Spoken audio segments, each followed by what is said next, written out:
নানা জটিল সমীকরণ, একটি বৈঠক, অতঃপর মিলল নির্বাচনী আভাস। বিএনপির ভারপ্রাপ্ত চেয়ারম্যান তারেক রহমানের প্রস্তাবে সম্মতিসূচক উত্তর প্রধান উপদেষ্টা ডক্টর মোহাম্মদ ইউনূসের। ফেব্রুয়ারিতে হচ্ছে নির্বাচন। আজ এই নিয়েই ভোটের ট্রেন। সঙ্গে আছি আমি সিফাত শাহরিয়ার। আজ বিএনপির ভারপ্রাপ্ত চেয়ারম্যান তারেক রহমান এবং প্রধান উপদেষ্টার বৈঠকের পর দুই পক্ষ থেকেই প্রতিক্রিয়া জানানো হয়েছে। আমরা সারাদিন কে কী বলেছেন সেটি একটু দেখে আসতে চাই। আমরা যেটি দেখছি, তাদের বৈঠক শেষে যখন চলমান ছিল তখন যে আলোচনা হয়েছে সেখানে প্রধান উপদেষ্টা বলেছেন তারেক রহমানের প্রস্তাবের প্রেক্ষিতে যে সকল প্রস্তুতি সম্পন্ন হলে রমজানের শুরুতেই আগের সপ্তাহে নির্বাচনের আয়োজন সম্ভব। এবং তারপরেই তাদের যে ব্রিফিং সেটি শেষ হলো লন্ডনে। তারপরে আমরা যেটি দেখেছি, বিএনপি মহাসচিব মির্জা ফখরুল ইসলাম আলমগীর গুলশানে যেটি বলেছেন, ফেব্রুয়ারির মাঝামাঝি সময়ে নির্বাচন আয়োজনে সম্মত হয়েছেন প্রধান উপদেষ্টা। তিনি তখন যেটি বলেছেন যে বৈঠক শেষে তারেক রহমানের সাথে তার মুঠোফোনে কথা হয়েছে এবং আমির খসরু মাহমুদ চৌধুরী, যিনি প্রধান উপদেষ্টার যে বৈঠক স্থল সেখানে ছিলেন, তিনি যেটি বলেছেন ঐকমত্যের ভিত্তিতে সংস্কার ও জুলাই সনদ হবে। এবং একই জায়গায় যত যৌথ প্রেস ব্রিফিং চলছিল সে সময় খলিলুর রহমান তিনি যেটি বলেছেন, তিনি প্রধান উপদেষ্টার কার্যালয়ে কর্মরত রয়েছেন, শিগগিরই নির্বাচনের তারিখ ঘোষণা করবে ইসি। আমরা দেখছিলাম আজকে সারাদিন কে কি বলছে। নিচ্ছি ছোট্ট একটা বিরতি। আমাদের আজকের এই যত আয়োজন, সেই আয়োজন নিয়ে আজকে কথা বলতে চাই। আমাদের সাথে যুক্ত আছেন ধানমন্ডি থেকে বিএনপির যুগ্ম মহাসচিব শহীদুদ্দিন চৌধুরী অ্যানি। অ্যানি ভাই, আপনাকে স্বাগত ভোটের ট্রেনে। জানতে চাই, আপনারা বহুদিন যাবতই, বহু মাস বলা যায়, নির্বাচনী রোডম্যাপ চাইছিলেন। সেই নির্বাচনী রোডম্যাপ ঘোষণা করা হয়েছে বলা যায়, অনেকটা আভাসও মিলেছে। এখন সুষ্ঠু নির্বাচনের জন্য, ফেব্রুয়ারিতে নির্বাচনের জন্য বিএনপি কতটা প্রস্তুত?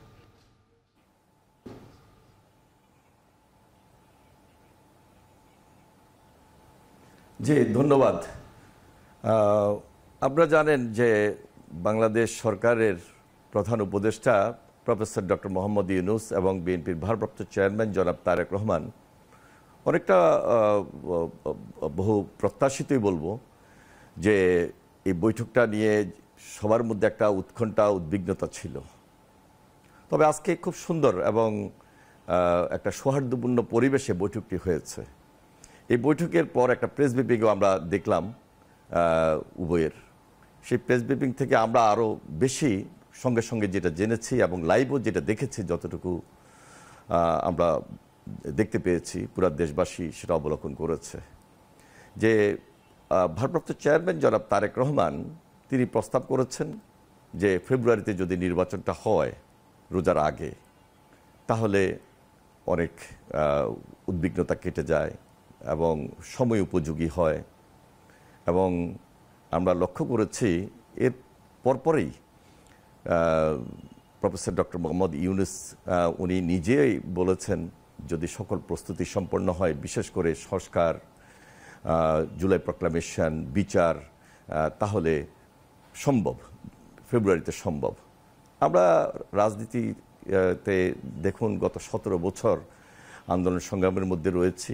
একটা ফ্যাসিস্টের বিরুদ্ধে আমরা লড়াই করেছি, সংগ্রাম করেছি, সর্বশেষ জুলাই আন্দোলন হয়েছে। সব কিছু মিলে শুধু আমরা বিএনপি রাজনৈতিক দল না, সকল রাজনৈতিক দল আমরা এই আন্দোলনে শরিক ছিলাম।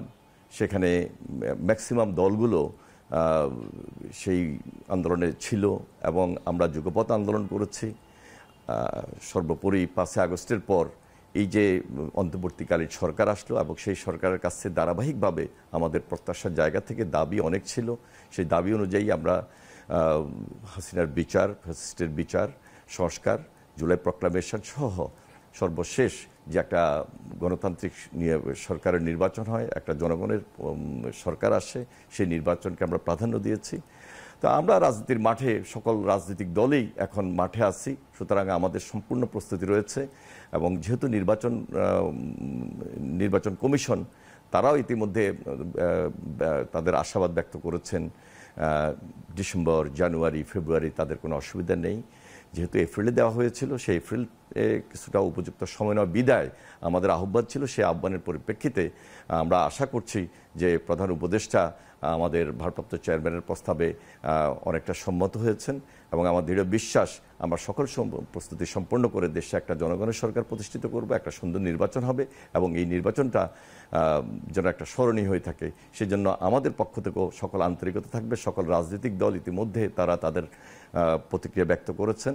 তারা আগেও বড় বড় রাজনৈতিক দল যারা রয়েছেন মাঠে আন্দোলন যারা করেছেন, তারা নিজেরাও এই রোজার আগে যদি নির্বাচনটা হয় সেদিকটিকে প্রাধান্য দিয়েছেন। জি, আমাদের সাথে থাকুন অ্যানি ভাই। আমরা একটা বিরতির পর আবার আপনার কাছে ফিরবো। দর্শক নিচ্ছি ছোট্ট একটা বিরতি, ফিরছি পরই।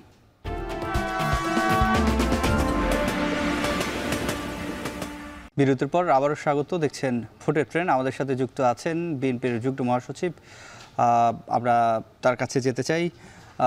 অ্যানি ভাই, আপনাকে আবারও স্বাগত জানতে চাই। আপনারা একেবারে শুরু থেকে বলা যে আপনারা ডিসেম্বরের মধ্যেই নির্বাচন চাইছিলেন, যদিও জুন পর্যন্ত একটি সময়সীমার কথা বলছিলেন প্রধান উপদেষ্টার কার্যালয় থেকে। প্রধান উপদেষ্টাও বলছেন এবার ফেব্রুয়ারিতে মাঝামাঝি সময়ে এসে থামলো বলা যায়।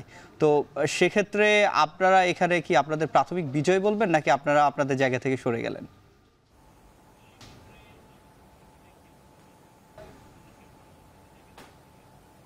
না, এটা বিজয় বা সরে যাওয়ার ব্যাপার নয়। এটা একটা গণতান্ত্রিক রাষ্ট্র।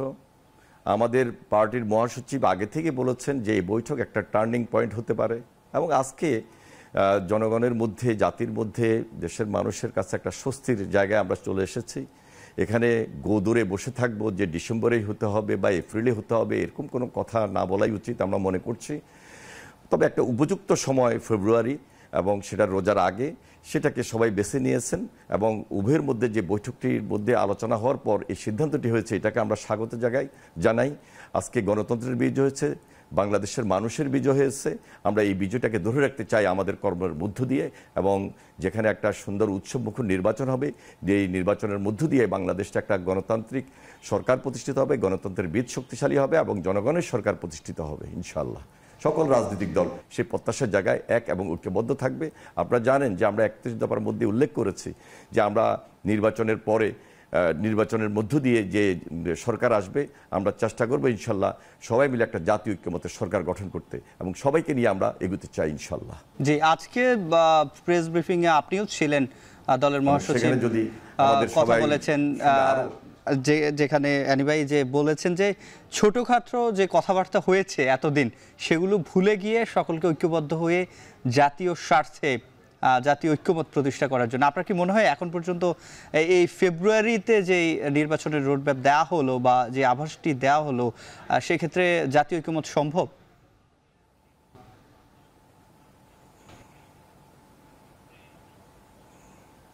দেখুন, প্রফেসর ডক্টর মোহাম্মদ ইউনূস একজন নোবেল বিজয়ী, বাংলাদেশ সরকারের চিফ অ্যাডভাইজার এবং ভারপ্রাপ্ত চেয়ারম্যান জনাব তারেক রহমান, তিনি শুধু বিএনপির প্রধান হিসাবেই বা ভারপ্রাপ্ত চেয়ারম্যান হিসাবে আমরা ওনাকে দেখছি না, বাংলাদেশের নেতৃত্ব দিচ্ছেন তিনি এবং ভবিষ্যতে তিনি এদেশের জনগণের সরকার প্রতিষ্ঠিত হলে সেই সরকারও নেতৃত্ব দেবেন আমরা বিশ্বাস করি। তো তার মধ্যে তারেক রহমানের মধ্যে আজকে যে একটা স্টেটসম্যান সুলভ যে আচরণ আমরা লাইভে যতটুকু দেখেছি, আমরা ওনার সঙ্গে বসার সঙ্গে, কথার সঙ্গে, আলোচনায় সব কিছু মিলে যা দেখেছি, তিনি এই দেশকে নেতৃত্ব দিতে সক্ষম এবং তার নেতৃত্বে বাংলাদেশে একটা জনগণের সরকার প্রতিষ্ঠিত, সবাই মিলে মিশে আমরা সুন্দর একটা বাংলাদেশ দেখতে পাবো। কারণ ফ্যাসিবাদ বিরোধী যে লড়াই করেছি, সংগ্রাম করেছি, এই মুহূর্তে জাতীয় ঐক্য দরকার এবং সেই ঐক্যটাকে তিনি ধরে রাখতে পারবেন, সুদৃঢ় ঐক্যটাকে তিনি এগিয়ে নিতে পারবেন। সেজন্য তিনি তার আশাবাদ থেকেও যেটি বলার চেষ্টা করেছেন, আমরা ইনশাল্লাহ আগামী দিনে সবাইকে নিয়ে একটা জাতীয় ঐক্যমতের সরকার গঠন করব এবং সবার মধ্যে একটা সুন্দর পরিস্থিতি, সুন্দর অবস্থান বিরাজমান থাকবে। সকল রাজনৈতিক দলের দায়িত্ব থাকবে। আমরা বিএনপির পক্ষ থেকে সকলের সঙ্গে যোগাযোগ অব্যাহত রাখবো এবং নির্বাচনটা যেন সুন্দর হয় সেদিকে বিশেষভাবে নজর রাখবো এবং এই নির্বাচনের মধ্য দিয়ে বাংলাদেশে আমাদের যে ভবিষ্যৎ যে স্বপ্ন, ভবিষ্যৎ যে বাস্তবায়ন, সেটাকে আমরা শহীদ রাষ্ট্রপতি জিয়া রহমানের যে এই আদর্শ, সে আদর্শকে প্রাধান্য দিয়ে একটা সুন্দর বাংলাদেশ গড়ে তুলব, সেই আলোচনার মধ্যে আমরা আছি এবং সেই কাজগুলো আমরা ত্বরান্বিত করব জনাব তারেক রহমানের নেতৃত্বে ইনশাল্লাহ। এবং এই ক্ষেত্রে দেশনেত্রী বেগম খালেদা জিয়া সর্বাত্মক সহযোগিতা করছেন, পরামর্শ দিচ্ছেন, উপদেশ দিচ্ছেন এবং তার নেতৃত্বে আমরা সবাই মিলে সুন্দর একটা বাংলাদেশ গড়তে সক্ষম হব। এবং বিগত আন্দোলন সংগ্রামে যারা শহীদ হয়েছেন, আমি তাদের আত্মার মাগফিরাত কামনা করছি এবং তাদের পরিবারের প্রতি আমরা সমবেদনা জ্ঞাপন করছি ইনশাল্লাহ। আপনি একটি কথা বলছিলেন যে সর্বাত্মক সহায়তা করছে দলের একেবারেই প্রধান বেগম খালেদা জিয়া। আমরা সে বিষয়ে আসব, তবে আবারও যাব একটা ছোট বিরতিতে, ফিরছি একটু পরেই।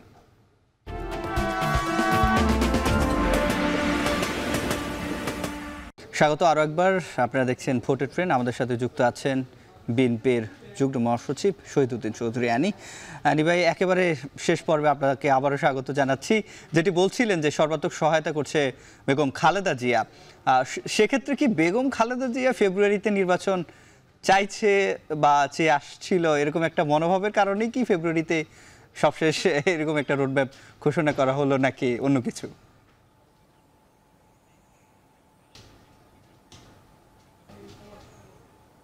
দেখুন, প্রথম থেকেই নির্বাচনের তারিখ নিয়ে একটু টানাপোড়েন ছিল এবং পক্ষে বিপক্ষে কিছু কথাবার্তা হয়েছে। আমরা দেশনেত্রী বেগম খালেদা জিয়া আমাদের মাতৃতুল্য, mother of democracy, BNP chairperson. তিনি বরাবরই আমাদেরকে নেতৃত্ব দিয়ে আসছেন, অত্যাচারিত হয়েছেন, নির্যাতিত হয়েছেন, মিথ্যা মামলায় সাজাপ্রাপ্ত হয়েছেন, জেল খেটেছেন, অসুস্থ আছেন। এর মধ্যে তার মানসিক শক্তি এবং সাহস, ওনার পরামর্শ নিয়ে আমরা এগিয়ে চলছি। আমাদের ভারপ্রাপ্ত চেয়ারম্যান জনাব তারেক রহমান এই যেভাবে আজকে আমাদেরকে গাইড করছেন, নেতৃত্ব দিচ্ছেন, এর পেছনে দেশনেত্রী বেগম খালেদা জিয়ার যথেষ্ট পরামর্শ রয়েছে, উপদেশ রয়েছে। এবং সে অনুযায়ী এই ঈদের ঠিক পূর্ব মুহূর্তে আপনার পত্রপত্রিকাও লক্ষ্য করেছেন, তার পরামর্শ ছিল এবং সেই পরামর্শ অনুযায়ী কোনোভাবেই যেন অন্তর্বর্তীকালীন সরকারের সাথে বা সরকার প্রধানের সাথে আমাদের দূরত্ব সৃষ্টি না হয়, তিনি সেই পরামর্শ দিয়েছেন। তার পরামর্শ তো অবশ্যই ছিল, তার পরামর্শের আলোকে আমরা আমাদের ভারপ্রাপ্ত চেয়ারম্যান যে প্রস্তাব দিয়েছেন, সেই প্রস্তাবটি সরকার প্রধান আজকে গ্রহণ করেছেন। জনগণের মধ্যে আজকে স্বস্তি এসেছে এবং তারেক রহমান প্রধান উপদেষ্টাকে ধন্যবাদ জানিয়েছেন এবং কৃতজ্ঞতা প্রকাশ করেছেন দেশনেত্রী বেগম খালেদা জিয়ার প্রতি, দেশবাসীর প্রতি।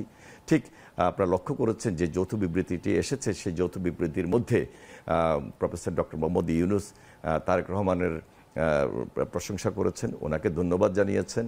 সব কিছু মিলে একটা সুন্দর বাংলাদেশ গড়ার লক্ষ্যে আমরা সবাই ঐক্যবদ্ধ আছি এবং এই ঐক্যটাকে সুদৃঢ় ঐক্যের উপর ভিত্তি করে যেন গণতান্ত্রিক ব্যবস্থাটাকে আমরা সুদৃঢ় করতে পারি, সেই দিকে আমরা এগিয়ে যাচ্ছি। এখন আমাদের কাজ হলো মাঠে চলে যাওয়া, নির্বাচন যে একটা উৎসব, সেই উৎসবটাকে আরও বেশি জোরালো করা এবং উৎসবে পরিণত করে এই দেশের আপামর যে সাধারণ মানুষ, জনগণের মধ্যে স্বস্তি রেখে, জনগণের যে চিন্তা, জনগণের জন্য যে জিনিসটা করা, সুন্দর একটা বাংলাদেশ গড়া, আমরা সবসময় জনগণের কথাই বলে আসছি, বারবার বলে আসছি, এটা যেন আমরা নিশ্চিত করতে পারি। এবং বিশেষ করে আমাদের বিএনপি একটা বড় সংগঠন, দায়িত্বশীল সংগঠন, এই সংগঠনের পক্ষ থেকে আমরা আস্থার জায়গা থেকে আমরা জনগণের প্রতি উদাত্ত আহ্বান জানাবো, আমরা আপনাদের পাশে আছি। দেশনেত্রী বেগম খালেদা জিয়ার পরামর্শে এবং তারেক রহমানের সম্পূর্ণ গাইডেন্সে আমার বিশ্বাস একটা সুন্দর নির্বাচন হবে এবং সেই নির্বাচনের নেতৃত্ব দিবেন এই বর্তমান অন্তর্বর্তীকালীন সরকার এবং সবাই এই ব্যাপারে সর্বাত্মক সহযোগিতা করবেন। এই বিশ্বাস নিয়ে আমরা এগিয়ে যেতে চাই বাংলাদেশে। আনি ভাই, আপনাকে একটু থামাতে চাই। যেটি বলছিলেন আপনি জনগণের আস্থা নিয়ে এবং ঐক্যবদ্ধভাবেই, এবং আপনাদের দলের প্রধান বেগম খালেদা জিয়াও যেটি বলেছেন যাতে কারোর সাথে দূরত্ব সৃষ্টি না হয়। কিন্তু আমরা নির্বাচন যত ঘনিয়ে আসছে আমরা দেখছি নানা জায়গায় বিশৃঙ্খল পরিস্থিতিরও সৃষ্টি হচ্ছে এবং আপনিও জানেন আপনার এলাকায় একটা বিশৃঙ্খলতা তৈরি হয়েছে এবং পক্ষ বিপক্ষ সেখানে আহত নিহতর ঘটনাও ঘটেছে এবং শুধু আপনার এলাকা নয়, সারা বাংলাদেশে সেটি আমরা দেখেছি। আপনি যদি বিএনপিকে একটি বড় দল হিসেবে চিন্তা করেন, সেক্ষেত্রে দায়িত্বশীল আচরণ বজায় রাখার জন্যে তৃণমূলকে আপনার কি বার্তা, তারেক রহমানের পক্ষ থেকে কোনো বার্তা আছে কিনা, কিংবা আপনি এটিকে কিভাবে দেখছেন?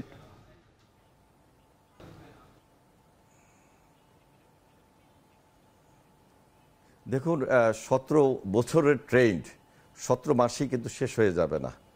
তবে এখন পর্যন্ত এমন কোনো পরিস্থিতির সৃষ্টি হয় নাই যে আমাদের সঙ্গে অন্য কোনো রাজনৈতিক দলের বড় ধরনের ফারাক তৈরি হয়েছে। এবং আমরা দায়িত্বশীল অবস্থান থেকে দায়িত্বশীলতার সহিত বলছি যে সকল রাজনৈতিক দলের সঙ্গে আমাদের সম্পর্ক আরও মধুর হবে এবং সুসম্পর্ক বজায় রাখার ক্ষেত্রে আমরা সবার সঙ্গে যোগাযোগ অব্যাহত রাখব এবং জনগণ যেন কোনোভাবেই এর মধ্যে ক্ষতিগ্রস্ত না হয়। বিশেষ করে নির্বাচনটা একটা উৎসব, নির্বাচন করতে গেলে কিছুটা 19-20 হয়তো বা কারোর সঙ্গে একটু মতভেদ তৈরি হতে পারে, সেটাও যেন না হয় সেদিকে আমরা বিশেষ নজর রাখবো আমাদের দায়িত্বশীল অবস্থান থেকে। সব কিছু মিলে একটা সুন্দর নির্বাচন হবে, উৎসবমুখর নির্বাচন হবে এবং নির্বাচনের যে টাইমটা, এই সময় একটা সম্পূর্ণ একটা উপযুক্ত সময় এবং এই সময়ের মধ্যেই একটা সুন্দর নির্বাচন হবে এবং এরপরে যে রোজা, সেই রোজার পর একটা ঈদ, আনন্দ, খুশি, সব কিছু মিলে আমরা এই আনন্দ, উৎসব এবং খুশিতে একাকার হয়ে যেতে চাই, যেটি এই বাংলাদেশের মানুষ সবসময় চিন্তা করছেন খুব পজিটিভলি। আমরাও বিএনপি এবং দায়িত্বশীল অবস্থান থেকে সকল রাজনৈতিক দল একসঙ্গে ফ্যাসিবাদের বিরুদ্ধে লড়াই সংগ্রাম করে আজকে পজিটিভ ওয়েতে দেশের জন্য এগিয়ে যাব, এই বিশ্বাসটুকু আমার রয়েছে এবং আমাদের দলের রয়েছে এবং আমরা আপনাদের পাশে আছি এবং থাকবো। এই দেশের জনগণের কথা বারবার বলছি, জনগণই আমাদের প্রাণশক্তি, জনগণই সকল ক্ষমতার উৎস। শহীদ রাষ্ট্রপতি জিয়া রহমান তাই বলেছেন এবং সেই কথাগুলোকে প্রাধান্য দিয়ে আমরা রাজনীতি করছি, সে আদর্শের ভিত্তিতে। ইনশাল্লাহ আমরা সবাই এক এবং ঐক্যবদ্ধ থাকবো। আপনাকে ধন্যবাদ। আমরাও চাই যে জনগণই সকল ক্ষমতার উৎস হোক এবং সকলে ঐক্যবদ্ধ থেকে নতুন বাংলাদেশ বিনির্মাণে এগিয়ে থাকবে এবং পারস্পরিক সম্মান শ্রদ্ধাবদ্ধ থাকবে। নিশ্চয়ই আমাদের সাথে এখন টিভিতে ভোটের ট্রেনে যুক্ত হওয়ার জন্য আপনাকে আবারও ধন্যবাদ দিয়ে আজকের মতো শেষ করছি ভোটের ট্রেনের আজকের পর্ব। কাল আবারও দেখা হবে নতুন পর্বে নতুন কোনো বিষয়ে। সে পর্যন্ত শুভকামনা।